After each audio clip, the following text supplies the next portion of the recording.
मंगलमय मंगल करण वीतराग विज्ञान। नमो ताहि जाते भये अरहंतादि महान। करि मंगल करि हो महा ग्रंथ करन को काज। जाते मिले समाज सब पावे निज पद राज। इस भवतरु का मूल एक जानहु मिथ्या भाव। ताको करि निर्मूल अब करिए मोक्ष उपाय।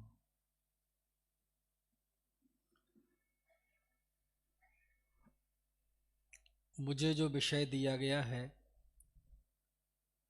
वह विषय आज के संबंध में नहीं बल्कि हमेशा ही बड़ा प्रासंगिक रहा है। और ये विषय है व्यवहाराभासी। यहाँ जितने लोग बैठे हैं 90% से ज़्यादा लोग वो हैं जिन्हें समयसार, मोक्षमार्ग प्रकाशक आदि ग्रंथों का खूब स्वाध्याय किया हुआ है। ये विषय हमारे बीच में ज़्यादा चर्चा जिस विषय की होती है उसका आधार मोक्ष मार्ग प्रकाशक है। 4 क्लासों में से 3 क्लास मोक्ष मार्ग प्रकाशक के मिथ्या दृष्टि, जैनाभासी मिथ्या दृष्टि के ऊपर है।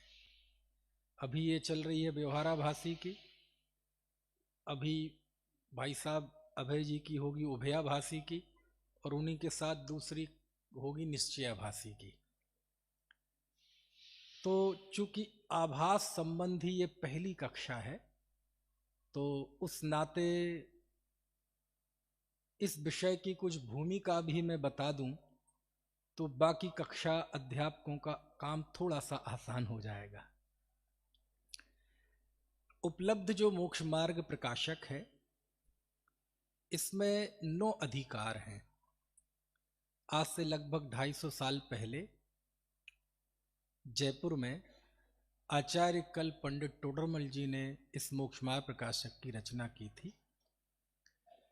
9वां अधिकार वो लिख रहे थे, इस बीच उनकी देह छूट गई और वो अधिकार पूरा नहीं हो पाया। शोधकर्ता ऐसा बताते हैं कि यदि ये ग्रंथ पूरा होता तो लगभग 5000 पृष्ठों का होता। उस दृष्टि से देखा जाए तो आज तो लगभग 350 पेज ही हैं। एक तरह से भूमिका जैसी ही है, क्योंकि जैसा कि ग्रंथ का नाम है मोक्ष मार्ग प्रकाशक, मोक्ष के मार्ग को प्रकाशित करने वाला, उस दृष्टि से देखा जाए तो 8 अध्याय तक तो मोक्ष मार्ग का प्रकाश हुआ ही नहीं, संसार मार्ग का ही प्रकाश चला। 9वें अधिकार से मोक्ष मार्ग का प्रकाश प्रारंभ हुआ था और वो ही पूरा नहीं हो पाया। तो उस दृष्टि से पहले 8 अधिकारों को तो भूमिका तरीके ही हम ले सकते हैं, लेकिन आचार्य कल पंडित टोडरमल जी का ये ग्रंथ उनके आचार्य कल्प की उपाधि को सार्थक करता है। कभी कभार सुनने में शब्द पढ़ते हैं कालजयी विद्वान, कालजयी विद्वान। इस 2000 साल की आगम परंपरा में और लगभग 1000 साल पुरानी विद्वत परंपरा में कालजयी विद्वान यदि कोई हुआ है तो एक हुए हैं, वो है पंडित टोडरमल जी, जिन्होंने काल से होड़ ली, जिन्होंने समय से होड़ ली। इसलिए कालजयी विद्वान की जितनी हम विशेषताओं को परिकल्पित करेंगे वो सभी यदि साकार रूप में किसी में दिखाई देती हैं तो पंडित टोडरमल जी में दिखाई देती है। यदि कुंद कुंद देव की तत्व दृष्टि, आचार्य समंत भद्र देव की तार्किकता और बीरसेन स्वामी का अगाध आगम का ज्ञान, इन तीनों बिंदुओं को मिला दिया जाए तो जिस व्यक्तित्व का निर्माण होगा वह है आचार्य कल पंडित टोडरमल जी। आचार्य कल्प ने, पंडित जी ने पहले 6 अध्यायों में मिथ्या दृष्टि जीवों का वर्णन किया। लेकिन वो मिथ्या दृष्टि कौन थे? बिल्कुल आम मिथ्या दृष्टि। उसमें कोई जैन अजैन का फर्क नहीं था। कुगुरु कुदेव कुधर्म को मानने वाले, ठीक है, मांस भक्षण करने वाले, जिन्हें धर्म की खबर ही नहीं है, ऐसे मिथ्या दृष्टियों का वर्णन पंडित जी ने 6वें अध्याय में किया। लेकिन जब 7वां अध्याय प्रारंभ करते हैं तो वो लिखते हैं, अब जो जीव जैन है, जिनाज्ञा को मानते हैं और उनके भी मिथ्यात्व रहता है, उसका वर्णन करते हैं, क्योंकि इस मिथ्यात्व बैरी का अंश भी बुरा है। इसलिए सूक्ष्म मिथ्यात्व भी त्यागने योग्य है। यहां से पंडित जी ने 7वें अध्याय को प्रारंभ किया, जिस अध्याय पर आधारित 3 कक्षाएं चलेंगी। कहां से शुरुआत की पंडित जी ने? अब जो जीव जैन है और जिन आज्ञा को मानते हैं, उनके भी मिथ्यात्व रहता है। अब देखो, पहली ही पंक्ति में विरोधाभास खड़ा हो गया। ऐसा कैसे हो सकता है कि जो जीव जैन है और जिन आज्ञा को मानता है और उसके भी मिथ्यात्व रहता है? अब ऐसा हो सकता है क्या कि जो जीव जैन है और जिन आज्ञा को मानता है? अरे, जिन आज्ञा को मानने वाला मिथ्या दृष्टि कैसे हो सकता है? लेकिन कुछ जीव ऐसे होते हैं कि वो मानता है कि मैं धर्मात्मा हूं, आजू बाजू वाले लोग भी मानते हैं कि ये धर्मात्मा है, लेकिन भगवान नहीं मानते कि ये धर्मात्मा है। समझ में आ रही बात की नहीं? क्या मतलब हुआ? एक ऐसे जीव जो मोटे मोटे तौर पर जैन हैं, समझ में आई? यानी ऐसा जीव भी इस मोक्षमा प्रकाशक के 7वें अधिकार में विवेचन का विषय है कि बहुत अद्भुत है ये जीव। 7वें अध्याय में जो मिथ्या दृष्टि है, ये हाई प्रोफाइल मिथ्या दृष्टि है, ये वीआईपी मिथ्या दृष्टि है। और कुछ मिथ्या दृष्टि तो ऐसे हैं कि यदि इस पांडाल में वो आ जाएं तो सब लोग उनकी चरणों की धूल लेने के लिए लाइन में लग जाएंगे, धक्का मुक्की होगी। समझ में आए ना? लेकिन ऐसे जीव के भी मिथ्यात्व कहां रहता है, वो बात इस अध्याय में पंडित जी ने बताई है। एक ऐसा जीव जो शास्त्र पढ़ता है, पढ़ता ही नहीं है, लिखता भी है, पढ़ाता भी है, टीका भी करता है, भाष्य भी करता है, व्याख्यान करता है, और ऐसी तक स्थिति हो सकती है कि उस जीव ने 4 अनुयोगों को घोंट के पी लिया हो, उसको विद्वत शिरोमणि, धर्म रत्नाकर, अनेक अनेक उपाधियों से विभूषित किया जा चुका हो, और वह जब व्याख्यान करे तो उसके व्याख्यान को सुनकर हजारों जीव सम्यक दृष्टि हो जाएं। लेकिन ऐसे जीव के भी मिथ्यात्व कहां रहता है, वो बात पंडित जी ने इस अधिकार में बताई है। समझ में आया ना? अब जो जीव जैन है, जिन आज्ञा को मानते हैं, यानी कितनी विरोध वाली बात। ऐसा लगे, ऐसा कैसे हो सकता है? जो जीव जैन है, जिन आज्ञा को मानता है, तो जिन आज्ञा को मानने का अर्थ क्या है? तो आप 3 चीजें ध्यान रखें। एक उत्कृष्ट जीव मैं आपके सामने खड़ा करता हूं, उसके नीचे की कैटेगरीज बहुत हैं। एक जीव ऐसा है कि उसकी श्रद्धा तो इतनी पक्की है कि यदि गर्दन भी काट दी जाए तो भी वो कुगुरु कुदेव कुधर्म के आगे मस्तक नहीं झुकाएगा। ऐसी जिसकी श्रद्धा है, उसको तोप के सामने खड़ा कर दिया जाए और कोई दहशतगर्द कहे कि एक बार किसी कुदेव कुधर्म की जय बोल के बताओ, अन्यथा हम तुम्हारे चिथड़े चिथड़े कर देंगे, तो वो चिथड़े चिथड़े हो जाना पसंद करेगा, लेकिन किसी कुदेव की वंदना नहीं करेगा। ऐसी जिसकी श्रद्धा। और ज्ञान कैसा? 4 अनुयोगों को जिसने पी लिया है, उत्कृष्ट से उत्कृष्ट 11 अंग 9 पूर्व का भी ज्ञानी हो सकता है। और आप जानते हैं 11 अंग 9 पूर्व का ज्ञान क्या होता है? 1 सेकंड में लाखों श्लोक दोहरा ले, क्योंकि आज जितनी उपलब्ध जिनवाणी है, द्वादशांक के आगे वो जिनवाणी ना के बराबर है। आप समुद्र में जाएं, और समुद्र आप लोगों ने तो देखा होगा ना, समुद्र मुंबई के लोगों ने, जब मैंने पहली बार समुद्र देखा था मुंबई में, ऐसा लगा था ओ भाई ये होता है समुद्र, इतना बड़ा है। हम चाहे जिसको कह देते हैं आदमी तो है ना, बिल्कुल आनंद का सागर है, इसका सागर है। मैंने कहा भाई बहुत बड़ा होता है समुद्र, सोच समझ के बोलना चाहिए। खैर, तो उस समुद्र में आप जाओ और 1 उंगली डालें, और उस उंगली में जितना पानी आएगा तो समझ लो द्वादशांग है वो समुद्र, और आज जो उपलब्ध जिनवाणी है वो इतनी बूंद, इतनी है। समझ में आया ना? तो इस बूंद को तो उसने पी ही लिया है, लेकिन 11 अंगनों पूर्व का भी ज्ञानी हो सकता है। और ज्ञान कैसा? कि ऐसा ज्ञान कि दूसरे सम्यक दृष्टि हो जाए, ऐसा जिसका ज्ञान है। और तीसरा, चारित्र कैसा है? तो उस जीव का चारित्र ऐसा हो सकता है कि तीर्थंकरों के बीच में खड़ा कर दिया जाए और कहा जाए कि इस जीव की क्रिया में कोई भूल निकाल के बताओ, तो तीर्थंकर भी जिसकी क्रिया में भूल ना निकाल सके, ऐसा उसका चारित्र है। गुरुदेव श्री के शब्दों में कहें तो खाल खींच ली जाए और उसमें नमक भर दिया जाए तो भी उसका आंख का कोरा लाल ना हो, ऐसा उसका आचरण है। ऐसा उसका आचरण है कि न केवल वह ऐसा आचरण का पालन करता है, बल्कि स्वयं आचार्य बन गया और दूसरे लोगों को ऐसा आचरण का पालन करा रहा है। और ऐसा हो सकता है कि वो स्वयं तो आचार्य हो और उसके द्वारा दीक्षित कोई साधु वो तो मोक्ष चले गए, लेकिन ये जीव मिथ्या दृष्टि है। कुछ बात समझ में आ रही ना?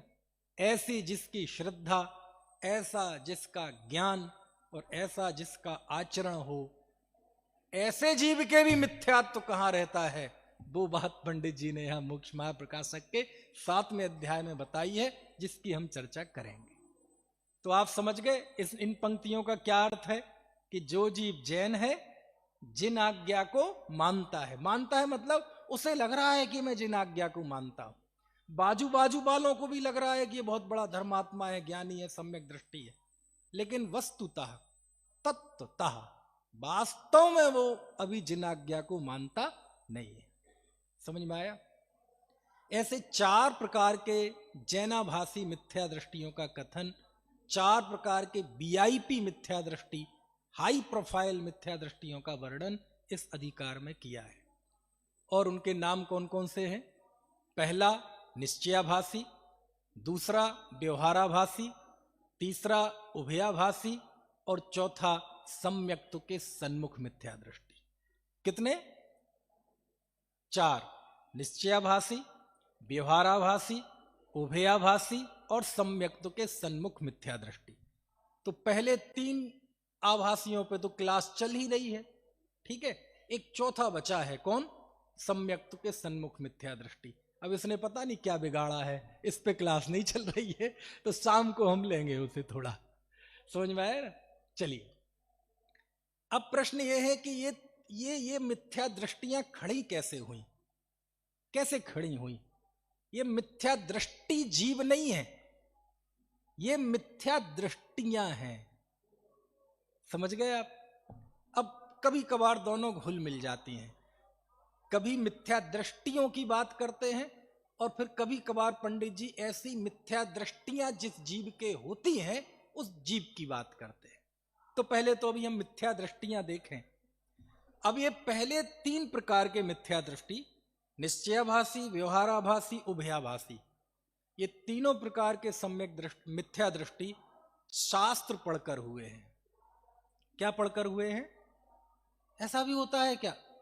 शास्त्र पढ़कर हुए हैं तीनों मिथ्या दृष्टि। गलत मत समझना, ऐसा नहीं था कि वो पहले सम्यक दृष्टि थे और शास्त्र पढ़कर अब मिथ्या दृष्टि हो गए। पहले भी मिथ्या दृष्टि ही थे, लेकिन जो शास्त्र जिसके लिए हम ये पढ़ते हैं, जिन बैन सुनत मोरी भूल भागी, पढ़ते हैं ना कि जिनेंद्र के वचन सुनकर मेरी भूल मिट गई। मिथ्यातम नासवे को, ज्ञान के प्रकाश वे को, आपा पर भास वे को, भानु सी बखानी है। कुछ बात समझ में आ रही कि नहीं है? धन्य धन्य है घड़ी आज की, जिन धुनि श्रवण परी, तत्व प्रतीति भई अब मेरे मिथ्या दृष्टि टरी, मेरे मिथ्या दृष्टि टरी। समझ में आया ना? जिसके लिए सुबह गा रहे थे क्या, वो मीठे रस से भरी यानी जिस जिनवाणी पे हम न्योछावर हैं, जिस जिनवाणी पे हम बलिहारियां लेते हैं, गाना भजन भी है ऐसा एक, जिनवाणी माता दर्शन की बलिहारियां। बलिहारियां जानते कि नहीं उल्लास भाई? नहीं जानते? अरे वो जब बच्चा होता है ना, वो तो सुंदर बच्चा होता है तो ऐसे करते ना, बलैया लेना, ऐसे इसको बोलते बलिहारियां लेना। जब घर में नई बहू आती है तो बुंदेली में कहें तो उसका मोचायना होता है। मोचायना मतलब मुंह दिखाई। तो गांव की औरतें ऐसा देख देख के बलिहारियां लेती हैं, ऐसे मतलब सब बलाओं से बचे रहें, किसी की नजर ना लगे है ना? ऐसा भजन है वो, जिनवाणी माता दर्शन की बलिहारियां, है ना? लेकिन कमाल की बात है, जिस जिनवाणी के गीत गाते गाते हम थकते नहीं हैं, जिस जिनवाणी के अध्ययन को परम तप कहा, पंचम काल में एकमात्र आश्रयभूत कहा, लेकिन जब गलत नियत से, गलत सोच के साथ, गलत माइंडसेट के साथ जब वह जिनवाणी पढ़ता है तो ये तीन आभास खड़े हो जाते हैं, तीन मिथ्या बुद्धियां नई डेवलप हो जाती हैं। मिथ्या दृष्टि तो वो पहले ही था, लेकिन जिनवाणी पढ़ के भी उसने जिनवाणी सही से नहीं पढ़ी, नयों को नहीं समझा, तो ये तीन मिथ्या दृष्टियां खड़ी हो गई। कौन कौन सी? निश्चयाभास, व्यवहाराभास और उभयाभास। ये पढ़े लिखे हैं सब तीनों, और अभी आप देखना इनकी बातें, ये तीनों मिथ्या दृष्टि ऐसे हैं, महापंडित हैं। और कमाल किया है पंडित टोडरमल जी ने कि जितने प्रश्न हैं है ना, उन सारे प्रश्नों में उन्होंने आगम के उद्धरण रखे हैं। और वो सारे आगम के उद्धरण किसके मुंह में डाले हैं? प्रश्नकार के मुंह में डाले हैं, निश्चयाभासी के, व्यवहाराभासी के, उभयाभासी के। क्यों? क्योंकि जब पंडित टोडरमल जी इसकी धज्जियां उड़ाएंगे, इसकी मान्यताओं को बताएंगे, तो वो तीनों सामने खड़े खड़े होके आगम के उद्धरण बताएंगे। आगम में लिखा है ऐसा, आगम में लिखा है ऐसा। समझ में आया ना? जब निश्चयाभासी की अज्ञानता बताएंगे कि शास्त्र में तो ये कहा था कि जीव है ना, जैसे राजा और रंक मनुष्यत्व की अपेक्षा समान है, ऐसी सिद्ध और हम जीवत्व की अपेक्षा समान है। इस दृष्टि से भगवान को सिद्ध समान शुद्ध कहा, और तुम पर्याय में ही मानने लगो। तो वो आगम के उद्धरण खड़े हो के देगा, कैसे बात करते हो आप? शास्त्रों में लिखा है कि भाव में स्थित जीव भी सिद्ध समान है। पढ़ रहे थे ना सुबह नियमसार की गाथा, तो द्रव्य संग्रह की गाथा सुना देगा, सभ्य शुद्धाहु शुद्ध है। आप बात समझ में आ रहे ना? बात इतनी आसान है नहीं जितनी हम समझ रहे हैं। समझ गया है ना? तो ये तीन प्रकार के मिथ्या दृष्टि कौन कौन? निश्चयाभासी, व्यवहाराभासी, उभयाभासी। ये निश्चय नय और व्यवहार नय का सही स्वरूप नहीं समझने के कारण हुए हैं। यही कारण है कि हमारे आचार्यों को नय चक्र लिखने की जरूरत पड़ी। इसलिए माल्य धवल ने नय चक्र लिखा, देवसेन स्वामी ने नय चक्र लिखा। देवसेन स्वामी ने तो दो नय चक्र लिखे, एक का नाम नय चक्र था, दूसरे का नाम आलाप पद्धति था, उसमें भी नय चक्र था। समझ में आया ना? क्यों जरूरत पड़ी इन नए चक्रों को लिखने की? ये आभास खड़े ना हो जिससे, क्योंकि कोई आत्महित का वांछक यदि जिनवाणी में प्रवेश करेगा लेकिन निश्चय व्यवहार नय को नहीं समझा, तो हो सकता है उसे भ्रम बना रहे कि मैं धर्म के मार्ग में आगे बढ़ रहा हूं, पता चले वो पल पल पीछे जा रहा है। इसलिए चलने के पहले रास्ता क्लियर करो, चलने के पहले रास्ते को जानो, सब दृष्टियों से जानो। समझ में आया? अब देखो कैसे खड़े हुए ये 3 प्रकार के मिथ्या दृष्टि। शास्त्रों में निश्चय नय की बात बहुत है। आप देखो समय सार निश्चय नय की प्रधानता वाला शास्त्र, तू छय निश्चय ग्रंथ भंग सगला व्यवहार ना भेदवा, है ना। नियम सार समय सार से भी ज्यादा आध्यात्मिक। समझ में? अब उस जीव ने समय सार पढ़ा, नियम सार पढ़ा, परमात्म प्रकाश पढ़ा, ठीक है, समाधि तंत्र पढ़ा, योग सार पढ़ा, अनुभव प्रकाश पढ़ा। तो शास्त्रों में यद्यपि जिनवाणी में 99% से ज्यादा वचन व्यवहार नय के हैं, लेकिन निश्चय नय के भी काफी हैं। वो बात अलग है कि व्यवहार की अपेक्षा वो थोड़े हैं, लेकिन उनको उसने मन से पढ़ा और पढ़ के उसे बहुत हर्ष हुआ उस जीव को। लेकिन निश्चय नय की प्रूपणा का केवल एक ही उद्देश्य है। जब आचार्य ने समय सार में कहा था कि मैं उस एकत्व भक्त आत्मा को दिखाऊंगा, और जब मैं दिखाऊं तो उसे तुम देख लेना, और यदि देखोगे नहीं तो जो करोगे वो सब छल होगा, बस यही छल हो गया। निश्चय नय का उद्देश्य था कि वह जीव आत्मा को समझे, उसकी प्रतीति करे, उसका अनुभव करे, उसमें रमे, उसमें जमे। वो तो उसके हुआ नहीं, और उस जीव ने निश्चय नय के कथनों को गलत समझ लिया। वहां कहा था जीवत्व की अपेक्षा शुद्ध, उसने पर्याय में शुद्ध मान लिया। शक्ति की अपेक्षा केवल ज्ञान कहा था, उसने व्यक्ति में केवल मान लिया।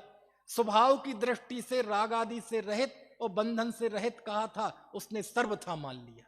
और जब सर्वथा मान लिया तो जीवन में शिथिलाचार आ गया। ऐसे जीव को पंडित जी ने कहा निश्चयाभासी। ऐसा जीव कौन है? निश्चयाभासी। इससे ठीक उलट है जो हमारा प्रकृत विषय है। जिनवाणी में व्यवहार नय का प्रूपण बहुत है। समझ में आया?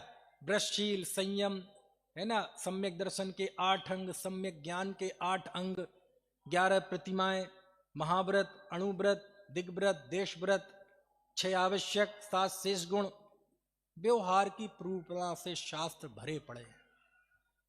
तो किसी जीव ने इस व्यवहार को पढ़कर उसे यही महसूस होने लगा कि यही परमार्थ है, और वह व्यवहार नय के कथनों को परमार्थ मान बैठा, और वह व्यवहार में अटक गया। और जब वो अटक गया तो उसको पंडित जी ने नाम दिया व्यवहाराभासी। क्यों? 2 चीजें होती हैं, एक भटकन और एक अटकन। एक भटका हुआ और एक अटका हुआ। भटका हुआ जीव एक बार रास्ता पा सकता है। क्यों पा सकता है? क्योंकि उसकी खोज चालू है। लेकिन जो जीव एक बार अटक जाता है वो बहुत खतरनाक स्थिति है। क्यों है वो खतरनाक?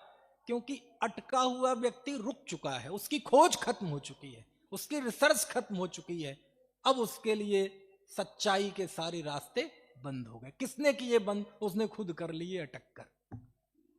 ऐसे जीव को पंडित जी ने कहा व्यवहाराभासी। ठीक है। एक तीसरा जीव भी है, ये एकदम समझौतावादी है थोड़ा सा। समझ में आए ना? है? ये कैसा है? बोले देखो शास्त्रों में निश्चय की भी बात है, शास्त्रों में व्यवहार की भी बात है, इसलिए हम तो दोनों को सत्य मानते हैं।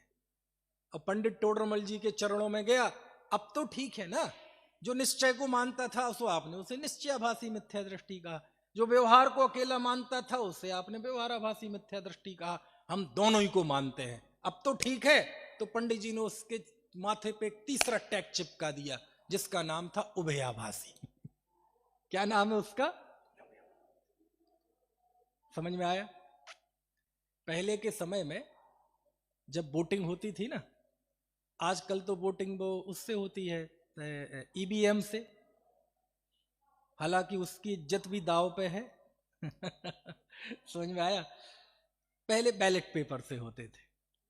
तो कोई गांव का व्यक्ति है ना, मोटी मोटी तौन, बड़ी बूढ़ी मूछें, सेठ जी टाइप का, सिर पे टोपी, वो वोट डाल के आया और उससे पूछे बाबा जी वोट दे दी? बोले हाँ दे दी। किसको वोट दी? फूल को कि पंजा को? बोले देखो जी, हम तो जैन हैं, जैन धर्म तो स्यादवादी धर्म है, अनेकांतवादी धर्म है, हम तो बीतरागी हैं, हम तो बीतरागता के उपासक हैं, हम राग द्वेष नहीं करते, इसलिए हम तो दोनों को ही लगाया है। आप समझे कि नहीं? बोले बाबा जी ऐसा क्यों किया? भैया वो भी वोट मांगने आया था और ये भी वोट मांगने आया था, ये भी आया था फूल वाला, ये भी पैर छू के गया था, मन्नतें करके गया था, और वो आया था पंजे वाला, वो भी पैर छू के गया था, मन्नतें करके गया था। समझ में आई ना? एक अंदर की बात बताना नहीं चाहिए लेकिन आपको बता देता हूं, 2000 वो भी दे के गया था और 2000 ये भी दे के गया था, इसलिए हम तो दोनों को लगा है। समझ गए? ऐसे ही एक तीसरा अज्ञानी है, वो ये कहता है पंडित जी ने निश्चय वाले को निश्चयाभासी कहा, व्यवहारा वाले को व्यवहाराभासी कहा, इसलिए हम तो दोनों को मानते हैं, दोनों सत्य हैं, दोनों सही हैं, दोनों जिनागम्य हैं, दोनों का उपदेश शास्त्रों में लिखा है, इसलिए हम तो दोनों को मानते हैं। तो पंडित जी ने एक तीसरा नाम दे दिया, उभयाभासी मिथ्या दृष्टि। और आपको बताएं मुन्ना भैया, इन तीनों मिथ्या दृष्टि में सबसे ज्यादा शरीफ सबसे ज्यादा संजीदा यदि कोई है तो ये उभयाभासी है। इसकी बातें सुन लोगे ना आप तो फिसल जाएंगे। ये इतनी उदारवादी बातें करता है, इतनी सामंजस्य की बातें करता है, इतनी एकता की बातें करता है। समझ में आया? अब क्यों करता है? क्योंकि शास्त्र में लिखी है। मैंने कहा ना ये तीनों मिथ्या दृष्टि शास्त्र पढ़कर हुए। कुंद कुंद देव ही कहते हैं समय सार में है, जहण भी सक्कम अड़ज्जो अड़ज भाषा बड़ा दुगाहे दुम तह बबहारेण बड़ा परमत्थोपदेशण मसक्कम। अनार्य को अनार्य की भाषा के बिना नहीं समझाया जा सकता, वैसी व्यवहार के बिना परमार्थ को नहीं समझाया जा सकता। 12वीं गाथा में लिख देते हैं, शुद्धो शुद्धा देशो उड़ादब्बो परम भावदर्शी व्यवहार देसी दापुण जेदुआ परमेठना भावे। कि जो परम शुद्ध हुए उनके लिए निश्चय नय द्वारा प्रयोजन है, और जो अभी अपरम भाव में उनके लिए व्यवहार प्रयोजनमान है।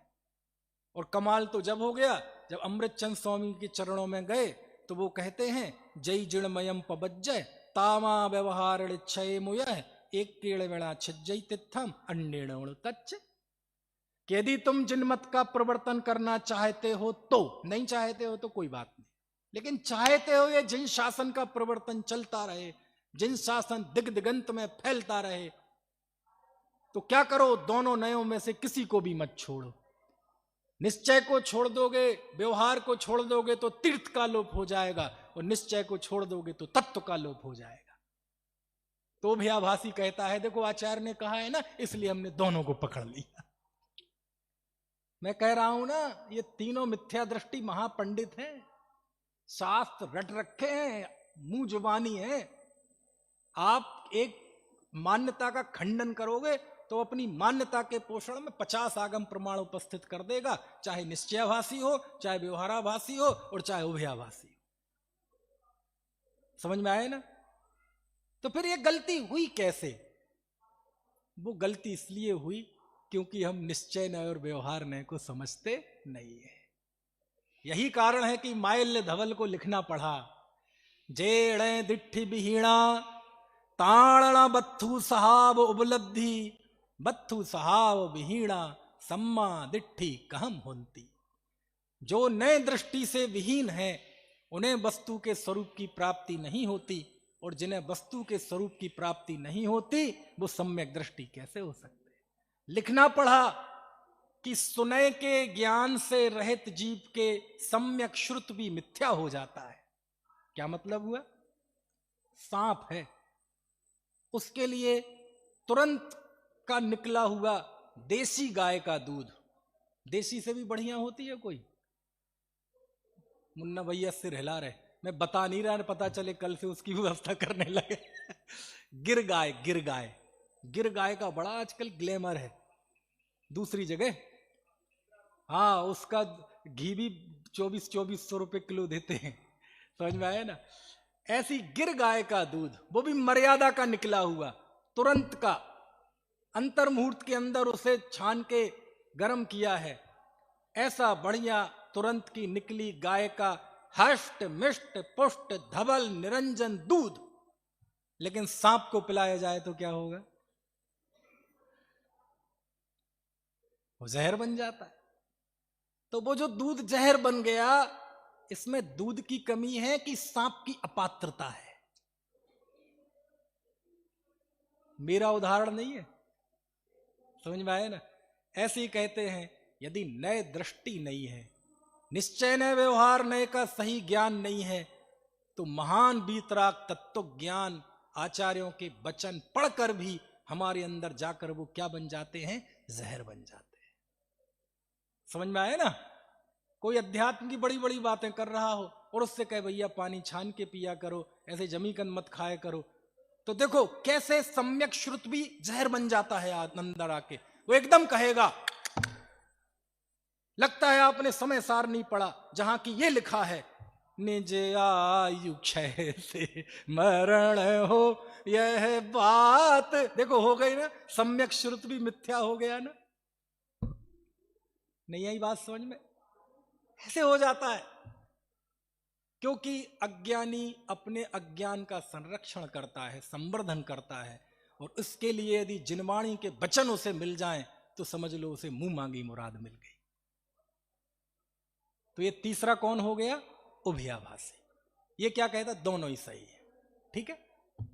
अब प्रश्न, इनकी कोई परंपरा है क्या? ये तीन मिथ्या दृष्टियों की, ये कहां रहते हैं? सुशील जी ग्वालियर वाले, ये निश्चयाभासी कहां रहता है? कौन से गांव में? आपके ग्वालियर में है? क्यों जी उल्लास भाई, कहां रहते हैं निश्चयाभासी, व्यवहाराभासी, उभयाभासी? कौन से देश में, कौन से प्रदेश में, कौन से प्रांत में, कौन से नगर में, कौन से मोहल्ले में? शिखर जी में भी तो कौन से परिसर में? अब यहां नाम नाले राग द्वेष खड़े होते हैं, है ना? ऐसे इनके कोई मोहल्ले नहीं होते, ऐसे कोई इनके नगर नहीं होते, ऐसे कोई इनके मंडल नहीं होते, न ऐसे इनको कोई मान पत्र दिए जाते हैं। समझ में आए ना? कोई देखा निश्चयाभासी मंडल, व्यवहाराभासी मंडल, ऐसे कोई मंडल होते हैं?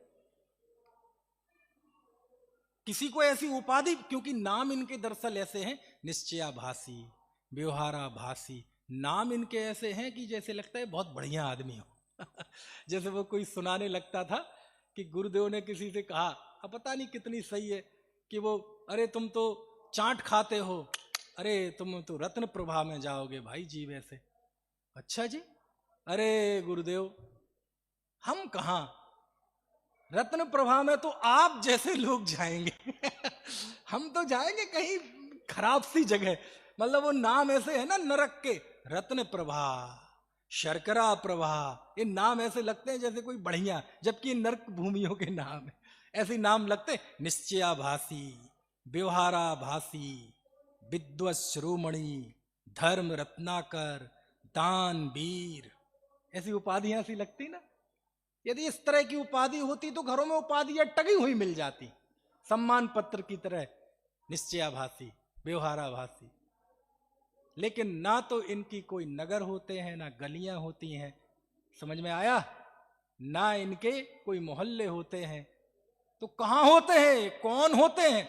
सच्चा निश्चयाभासी तो ढूंढने से नहीं मिलेगा, पक्का व्यवहाराभासी तो ढूंढने से नहीं मिलेगा, और उभयाभासी तो ये इतनी रेयर प्रजाति है, लुप्त प्राय टाइप की है। तो फिर है क्या? हम में ही निश्चयाभासी है, हम में ही व्यवहाराभासी है, हम में ही उभयाभासी है। ये जब अंदर में पर्याय मूढ़ता बैठी रहती है, जब अज्ञान बैठा रहता है, तो ये झटके देता है, ये करंट देता है। देखे पागलपन के झटके दौरे पड़ते, तो ऐसे करंट मारता है जीव का। जरा सा कोई प्रूपणा पढ़ ली तो एकदम उस पर लट्टू हो गया, कभी शास्त्र की कोई प्रूपणा पढ़ ली तो उस पर लट्टू हो गया। समझ गए आप? जब हमारे तत्व ज्ञान में संतुलन नहीं होता, तो हम ही किसी समय निश्चयाभासी होते हैं, हम ही किसी समय व्यवहाराभासी होते हैं, हम ही किसी समय उभयाभासी होते हैं। समझ में आया? अब इनमें तीन मिथ्या दृष्टियों में एक बात, व्यवहाराभासी और निश्चयाभासी, ये दोनों आभासियों का वर्णन टोडरमल जी के पहले भी शास्त्रों में आया है। कहां आया है? पंचास्तिकाय गाथा 172 की टीका में अमृतचंद स्वामी ने इन दोनों का वर्णन किया है संक्षेप में, और वहां इनके नाम है केवल निश्चयावलंबी और केवल व्यवहारावलंबी। वहां उभयावलंबी नहीं है। समझ में आया ना? लेकिन उभयावलंबी यानी उभयाभासी, ये टोडरमल जी की बिल्कुल एक नया चिंतन है, और मेरी दृष्टि में पूरे मोक्ष मार्ग प्रकाशक शास्त्र में सबसे सूक्ष्म वर्णन यदि किसी का है तो उभयाभासी है। समझ में आया? तो परंपरा में नहीं है क्या? है। कैसे है? देखो मैं बताता हूं। एक तो होता है दार्शनिक जगत, एक होता है आध्यात्मिक जगत। दार्शनिक जगत में हमारे समंत भद्र स्वामी ने उभय एकांत का वर्णन किया है। आप आप्तमीमांसा शास्त्र में जाएंगे, नित्य एकांत, अनित्य एकांत, उभय एकांत। तो दार्शनिक जगत में जो उभय एकांत है, आध्यात्मिक जगत में ही वो उभयाभास है।